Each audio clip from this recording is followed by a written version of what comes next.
اعوذ باللہ من الشیطان الرجیم بسم اللہ الرحمن الرحیم ربی اغفر ورحم وانت خیر الراحمین۔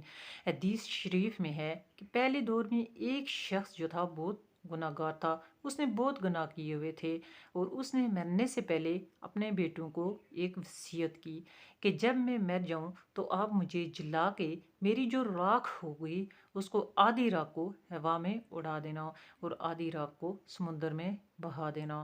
پھر اس نے اپنے بیٹوں سے یہ بات بھی کہی کہ اگر اللہ تعالیٰ مجھ پر قادر ہو گئے، انہوں نے مجھے دوبارہ زندہ کر دیا تو ضرور بات ضرور وہ مجھے اس بات پر ایسی سزا دیں گے اور ایسا عذاب دیں گے کہ جو میرے عذاب کے علاوہ جو مجھے دیا جائے گا، اس طرح کا عذاب مخلوق میں یا سارے جہانوں میں کسی کو بھی نہیں دیا جائے گا۔ جب وہ انسان مر گیا اور اس کے بیٹوں نے اس کی وصیت پر عمل کیا، ایسا ہی کیا، اس کی آدھی راکھ جو تھی ہوا میں اڑا دی اور آدھی راکھ جو تھی سمندر میں بہا دی۔ جب اس کے بیٹوں نے ایسے کیا تو اللہ تعالیٰ نے سمندر کو حکم دیا کہ اس کے ذروں کو جمع کر دیا جائے، اور ہوا کو بھی اسی طرح حکم دیا کہ اس کے ذروں کو جمع کر دیا جائے۔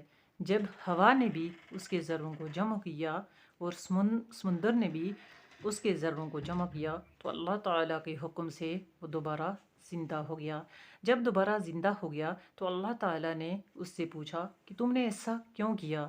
اس شخص نے کہا کہ آپ کے ڈر سے میں نے ایسا کیا ہے، اور آپ تو خوب جانتے ہیں اور جاننے والے ہیں۔